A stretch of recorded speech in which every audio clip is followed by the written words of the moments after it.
جھوٹے مدعی نبوت کی سرگزشت اسود انصا آخری قسط نمبر 5۔ اسی روز شام کو فیروز نے اپنے ساتھیوں کو یکجا کیا اور رات کے اندھیرے میں خوابگاہ کے اس بیرونی حصے میں پہنچ گیا جہاں نقب لگائی جا چکی تھی اور ذرا سے اشارے سے اندر جانے کے لیے شگاف ڈالا جا سکتا تھا۔ فیروز نے اپنے ساتھیوں کی مدد سے نقب زدہ حصے کو اندر جانے کے لائق کیا اور سب سے پہلے خوابگاہ میں داخل ہوا۔ اس کے ساتھی بھی اس کے پیچھے پیچھے اندر داخل ہو گئے اور خوابگاہ کے ان دروازوں پر جا کھڑے ہوئے جہاں سے اسود انصا کے محافظ کسی کھٹکے پر دروازہ کھول کر اندر داخل ہو سکتے تھے۔ اندر ایک شمع روشن تھی۔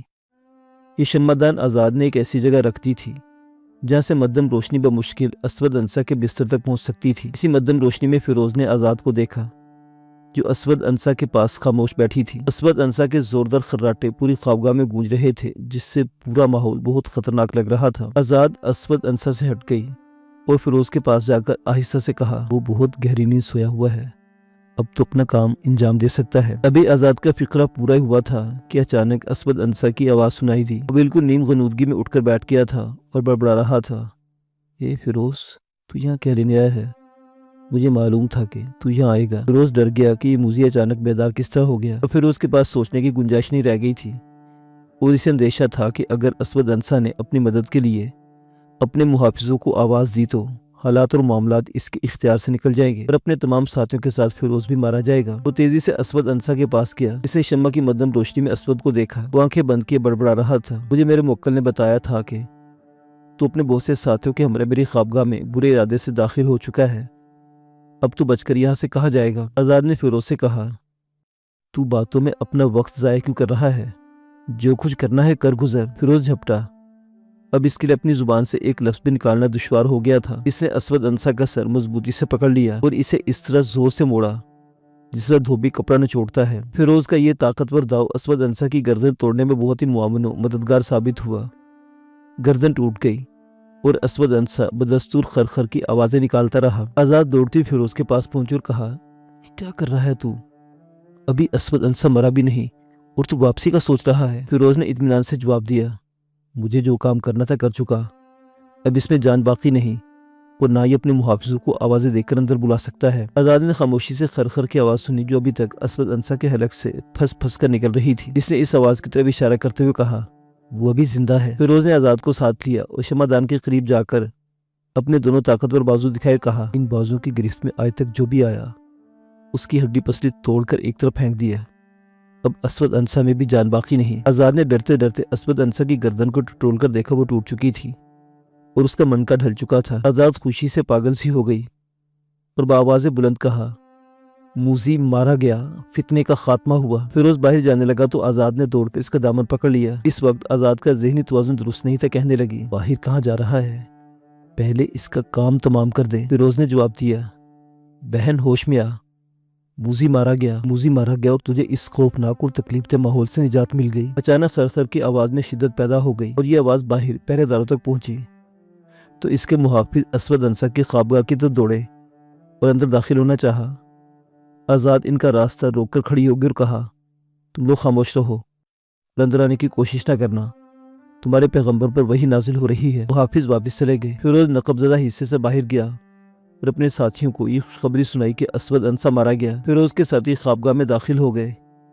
اندر داخل ہونے والوں میں حشنس سب سے آگے تھا۔ چنانچہ اندر داخل ہوتے ہی وہ اسود انصا کے قریب پہنچا، وہ بھی خرخر کر رہا تھا۔ حشنس نے اپنا مکہ زدہ جبڑا سہلایا اور اپنی پیش قبض سے اسود انصا کا سر تن سے جدا کر دیا۔ وہ اس کے منہ کو دیکھتے ہوئے کہا، اے موذی دیکھ، تو نے ایک مکے سے تجھے کہاں پہنچا دیا اور کہاں ہے تیرے وہ فرشتے اور موکل جو تجھے ہر بات کی پیش کی اطلاع دے دیا کرتے تھے؟ یہ کہتے کہتے حشنس سے اسود انصا کے منہ پر تھوک دیا۔ یہ لوگ خوابگاہ کو بند کر کے اپنے اپنے گھروں کو چلے گئے اور صبح فجر کی نماز کے بعد سب سوچ کر بیٹھنے لگے کہ اسود انصا کی موت کی خبر کس طرح پھیلائی جائے۔ بالآخر حشنس کو حکم دیا گیا وہ مسجد کے مینار پر چڑھ کر اذان دے اور اسی اذان میں اشہد ان محمد الرسول اللہ کے بعد بار بار اعلان کرے، اشہد ان الہ کذاب، اشہد ان الہ کذاب، میں گواہی دیتا ہوں الہ کذاب اور جھوٹا ہے۔ اس پر عمل ہوا تو تہلکہ مچ گیا۔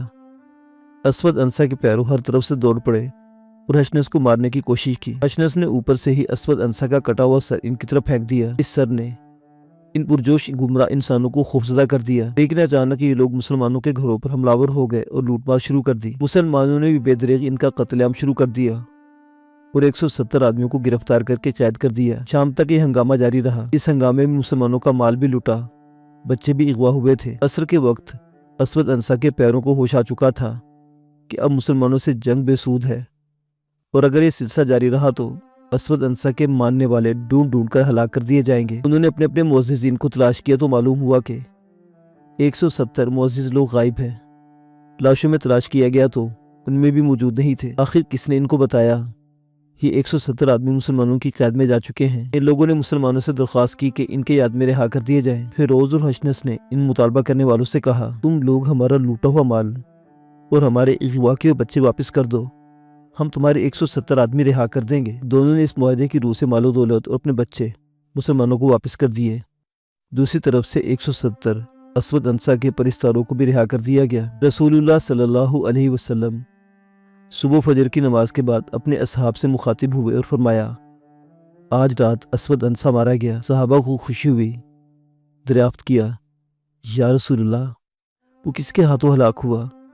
آپ نے فرمایا، ایک مسلمان کے ہاتھ سے جو ایک بابرکت خاندان سے تعلق رکھتا ہے۔ صحابہ نے عرض کیا، یا رسول اللہ، اس کا نام کیا ہے؟ آپ صلی اللہ علیہ وسلم نے فرمایا، فیروز۔ چند دنوں بعد آپ صلی اللہ علیہ وسلم وصال فرما گئے اور آپ صلی اللہ علیہ وسلم کی جگہ حضرت ابوبکر صدیق رضی اللہ تعالیٰ عنہ مسند آرائے خلافت ہوئے تو ان کو اپنے عہد خلافت میں سب سے پہلی جو بشارت ملی وہ اسود انصا کا قتل کا مزدہ جاں فضا تھا۔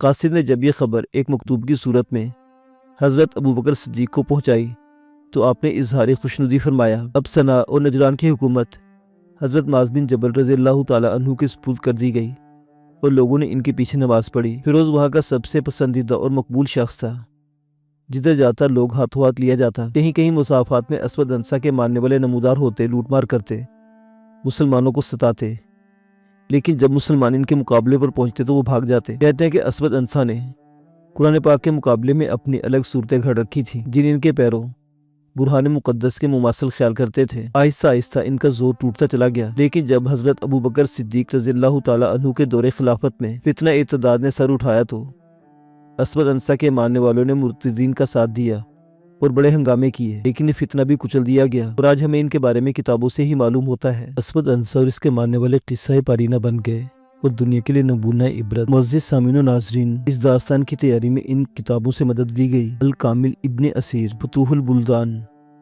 تاریخ ابن خلدون، تاریخ طبری۔